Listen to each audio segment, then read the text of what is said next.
कर रहे हैं determination of income and employment. हम लोगों ने अभी तक जो कवर किए कॉन्सेप्ट्स, हमने concept of aggregate demand, concept of aggregate supply, फिर हमने कंपोनेंट्स में पढ़ा कि aggregate demand is C plus I, then we go through the concept of consumption, propensity to consume, APC, MPC, ये हमने किया, ठीक है। एग्रीगेट सप्लाई होती है C plus S, ये दोनों ही कंपोनेंट्स हमने पढ़ लिए, APS, APC, MPS, MPC, APC plus APS is equal to 1, MPC plus MPS is equal to 1, ठीक है, ये सब हमने कर लिया। अब एक लास्ट कंपोनेंट इन्वेस्टमेंट, ठीक है, ये लास्ट क्लास में जब हम लोग कर रहे थे तो हमने बहुत जल्दी में किया था, तो मैं इसको स्टार्टिंग से करवा रही हूँ। इन्वेस्टमेंट्स क्या होती हैं? व्हाट डू यू नो कि इन्वेस्टमेंट्स क्या होती हैं? सेविंग्स नहीं होती, जरूरी नहीं है। हाँ, generally we do investments of our savings, but investments in anything which enhances your capital, ठीक है, that is investment which enhances your capital. तो इंक्रीज इन कैपिटल,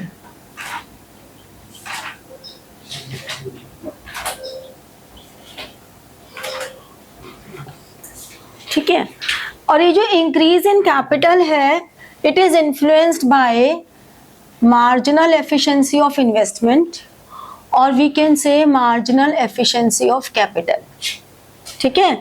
इनकी फुल फॉर्म आपको पता होनी चाहिए। दोनों का आप लोगों के लिए मतलब सेम ही है कि एक इन्वेस्टमेंट कैपिटल की, वन इन्वेस्टमेंट इंक्रीज करने से, one unit of capital increase करने से how much efficiency level increased, okay. तो मार्जिनल एफिशिएंसी ऑफ इन्वेस्टमेंट या marginal efficiency of capital, and second होता है रेट ऑफ रिटर्न। नॉर्मली हम ये कहते हैं कि जितना हाई रेट ऑफ रिटर्न होगा उतना ही हमारा हाई रेट ऑफ इन्वेस्टमेंट्स होंगी, ठीक है।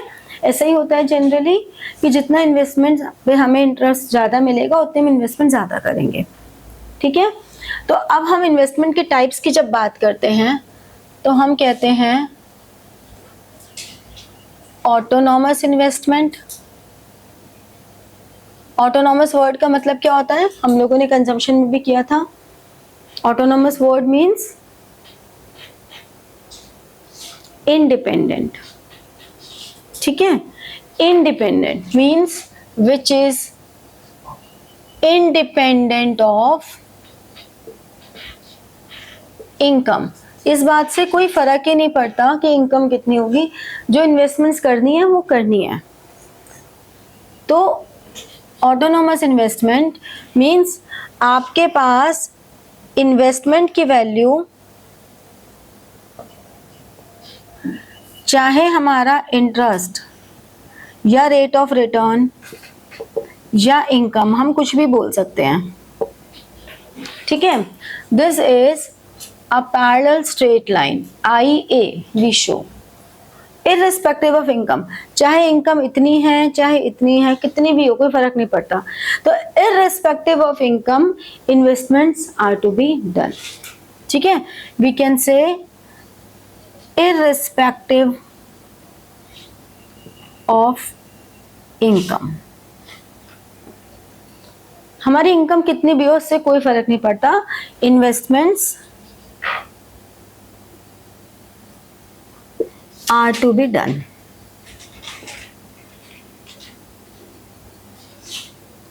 ठीक है। तो ये हमारे लिए ऑटोनॉमस इन्वेस्टमेंट्स है। This is a parallel to X axis, और we can say horizontal straight line, ठीक है। तो ये हमारे लिए ऑटोनॉमस इन्वेस्टमेंट्स हो गई, राइट। अब नेक्स्ट हमारे पास आती है induced investment.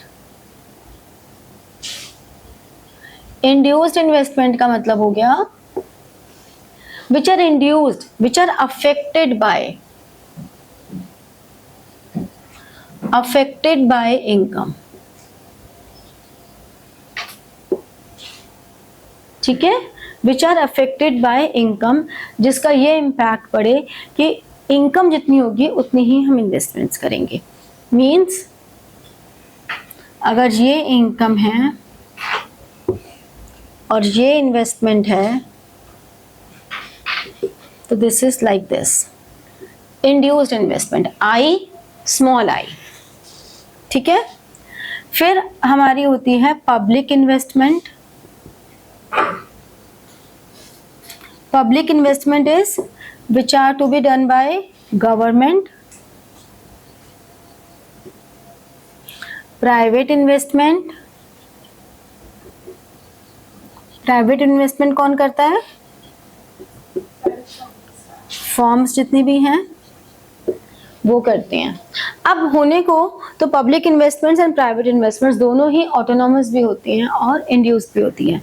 Government generally do investments for social welfare, so generally we assume that all the public investments are autonomous and private sector generally do investments for profit motive, so we say private investments are induced investment, but this is not always. अगर assertion reasoning में या statement based questions में always word आ जाए तो that is wrong.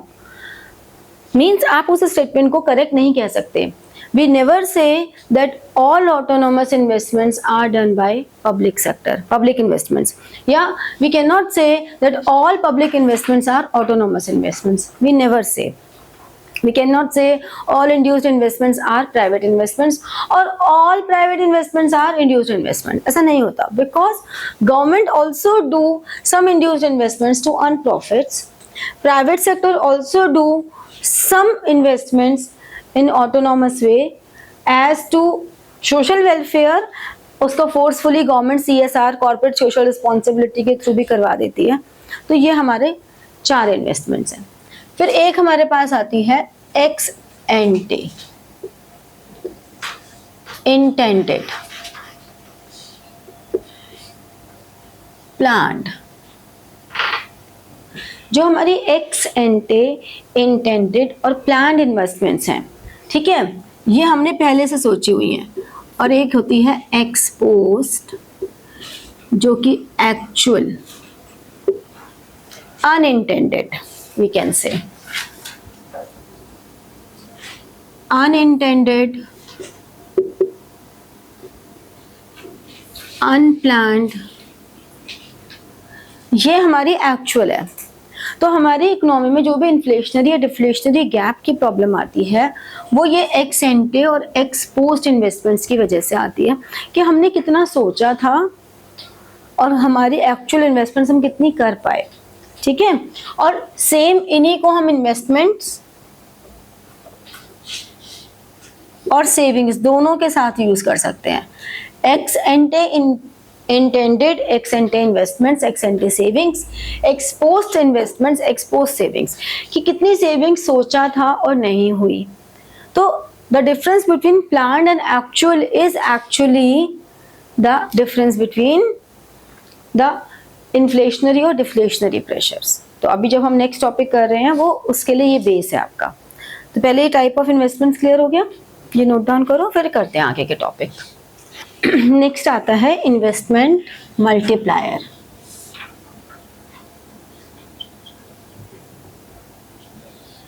Investment multiplier, multiplier word का मतलब क्या हुआ? Expanded, means in multiple times. तो whenever we invest, how many times income increases? That is investment multiplier. ऐसे बहुत सारे तरह के मल्टीप्लायर होते हैं, budget multiplier, export multiplier, tax multiplier. There are so many types of multipliers. But in our syllabus only investment multiplier. तो हम क्या करते हैं, क्योंकि हमारे सिलेबस में एक ही है, तो हमारे लिए मल्टीप्लायर हो या इन्वेस्टमेंट मल्टीप्लायर हो, वन एंड सेम थिंग. ठीक है, तो investment multiplier we denote it by capital K. ठीक है, हम क्या कह रहे हैं कि when investments increases how many times, multiple times income will increase. तो अगर हमारी के की वैल्यू 4 है, इट मीन्स अगर इन्वेस्टमेंट में इंक्रीज हुआ 5000 करोड़ का, तो इनकम में कितना इंक्रीज होगा?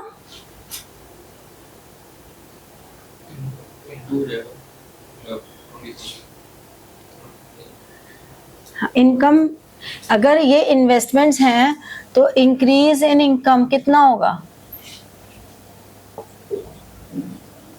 20,000। परफेक्ट। तो मैंने कब कहा कि तूने गलत बोला? मैंने एक बार भी कहा, कॉन्फिडेंस से बोलना होता है बस। अरे गलत बोल रहा है। मैंने ऐसी कोई लुक नहीं दी, मेरी लुक पे वो खुद का assumption है। तो मैंने तो सिर्फ ये पूछा था कि क्या है आंसर। 20,000। हाँ, बस ये आवाज होनी चाहिए दबंग एकदम। आपने फिर हाँ नहीं बोला था, तो मैंने सोचा हाँ कुछ तो गलत। मैंने पूछा।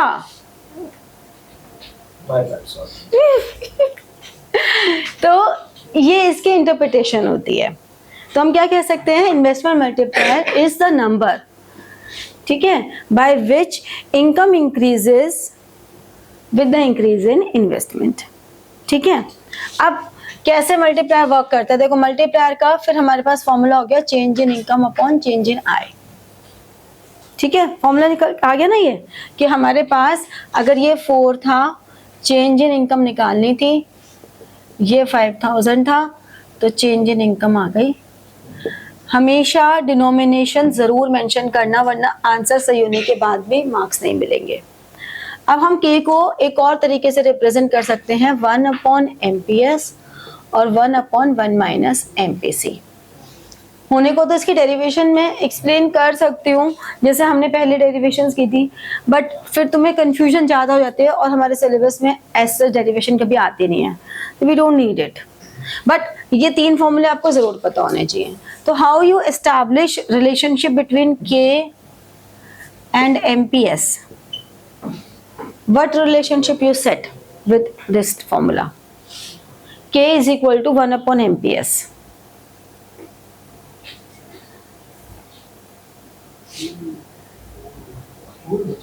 क्या रिलेशन है इन दोनों का बताओ? अब मैंने कोई लुक्स नहीं दिए हैं, बोलो। देख के समझ में नहीं आ रहा। इक्वल है। हाँ, अब हमने लोग भी तो मैंने तो गलत बोला है, बोला मतलब इक्वल कैसे हो सकता है यार? K is equal to 1/MPS, equal कैसे हो सकता है? मतलब बेसलेस बात कर रहा है ना। यस, इनवर्स, इनवर्स कह सकते हैं, इनडायरेक्ट कह सकते हैं, रेसिप्रोकल कह सकते हैं। ये सब टर्म्स तुम्हें पता होने चाहिए, क्योंकि यही है जो एमसीक्यूज में तुम्हें फंसाती हैं। ठीक है, इनवर्स, इनडायरेक्ट या रेसिप्रोकल कुछ भी कह सकते हैं। अब अगर मैं बात करूं के एंड MPS MPC, तो क्या बोलेंगे? डायरेक्ट, पॉजिटिव, यहाँ पे हम नेगेटिव कह सकते हैं। ठीक है, हमने कहा कि MPC की वैल्यू या तो 0 हो सकती है या MPC की वैल्यू 1 हो सकती है। मतलब जितना भी चेंज इन इनकम होगा, MPC क्या होता है हमारा? MPC is change in C over change in Y। Means जितनी भी इनकम होगी उस इंक्रीज इनकम का how much portion we are consuming, that is MPC। और क्योंकि MPC plus MPS is equal to 1 होता है, इसीलिए 1 माइनस MPC की जगह हमने MPS लिख दिया। तो अब अगर MPC की वैल्यू 0 है तो K की वैल्यू क्या होगी? 1/1 माइनस 0, 1। यहाँ पे K की वैल्यू क्या होगी? 1/1 माइनस 1, 1/0, इंफिनिटी। यानी कि this is the minimum value of k. This is the maximum value of k. अगर मैं इसको एमपीएस से करके देखूं तो एमपीएस की वैल्यू तो हमारी नेगेटिव में भी, हाँ मतलब एमपीएस की भी वैल्यू 0 और 1 ही हो सकती है, तो सेम आएगा उससे हमारा. अब अगर मैं एक एजम्पशन लूं, suppose initial investment is ₹4,000 crore. ठीक है, एमपीसी इज 0.5. हम कुछ भी ले सकते हैं. अगर आपको बोला जाए कि वर्किंग ऑफ मल्टीप्लायर बताओ, तो वर्किंग ऑफ मल्टीप्लायर में आप वैल्यू कुछ भी ले सकते हो. हम सबसे आसान वैल्यू इसलिए ले रहे हैं because we don't need to put ourselves in a mathematical calculations. Easy calculations लेंगे, इट विल बी इजी. अगर हमने इसको 0.7 ले लिया तो 70% निकालते रहेंगे, तो it will be a difficult thing. तो हमें उस राह जाना ही क्यों है, हमसे तो मांगा ही नहीं. अगर हमें खुद से क्वेश्चन फ्रेम करना है तो हम इजी फ्रेम करेंगे ना. अगर हमें उन्होंने बोला है तब तो हम उसके अकॉर्डिंगली करेंगे, राइट. तो एमपीसी 0.5. अब हमारी के की वैल्यू कितनी होगी अगर एमपीसी 0.5 है तो? If MPC is 0.5, what is the value of K? 2. यानी कि if change in this is your change in investment, what would be the change in income? If this is your change in investment, what is the change? 8,000.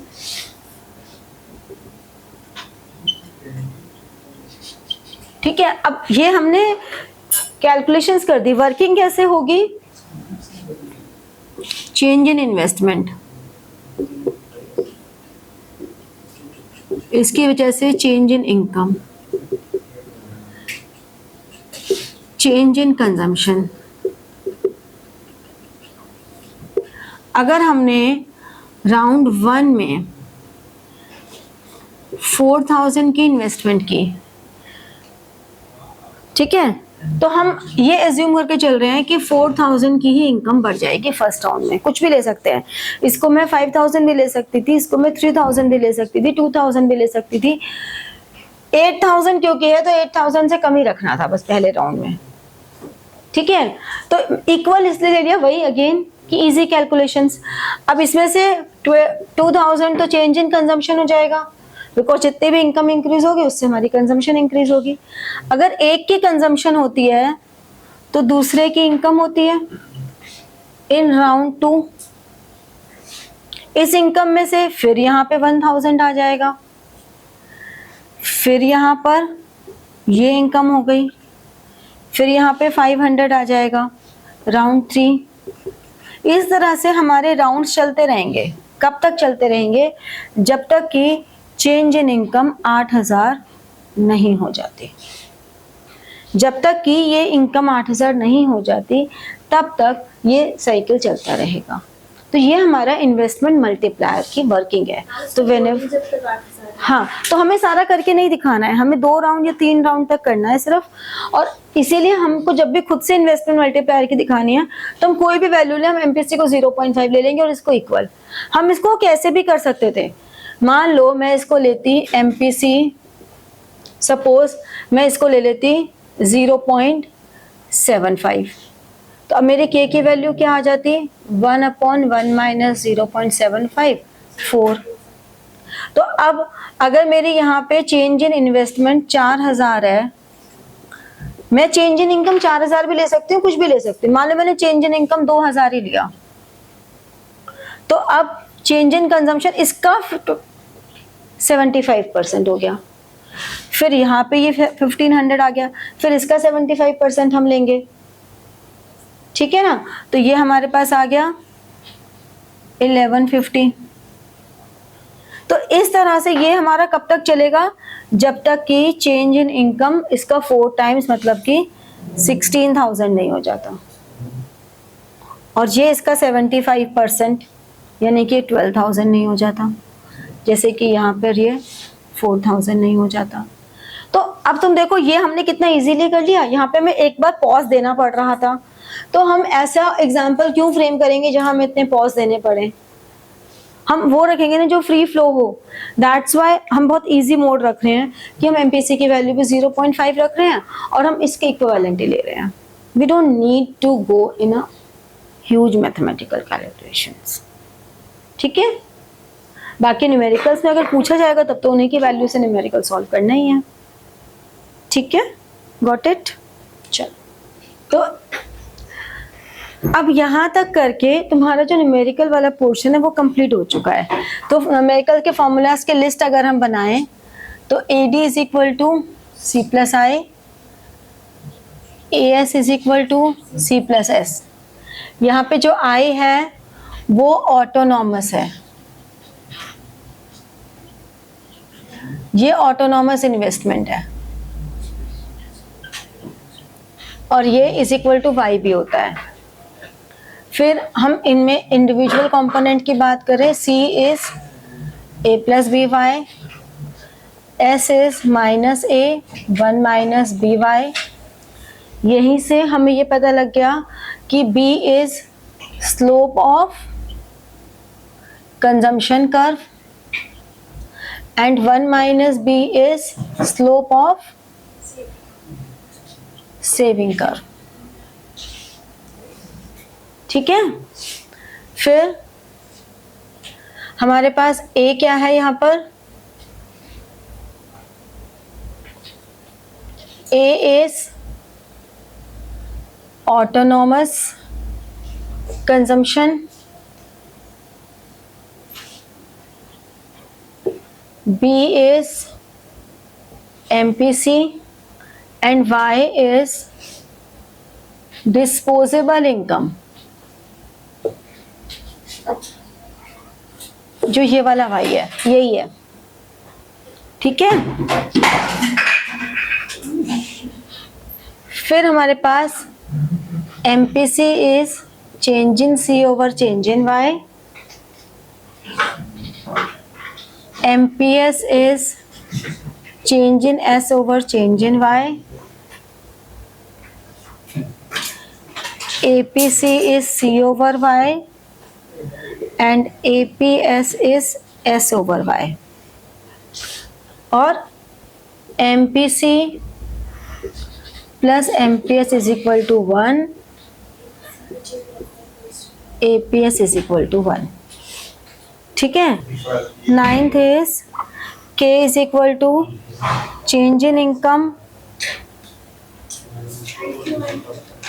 change in investment,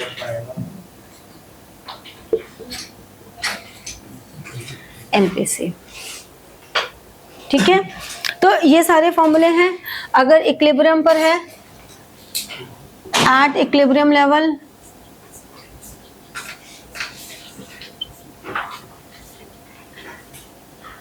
AD is equal to AS, और we can say C plus I is equal to C plus S, C cancel हो गया तो I is equal to S, ठीक है। तो ये सब हमारे लिए फॉर्मूले हैं, किसके लिए, न्यूमेरिकल्स के लिए। गॉट इट, क्लियर हुआ। तो ये नोट डाउन फिर से कर लो। तो like, share and press the bell button for getting your notifications and comment, ठीक है। Thank you.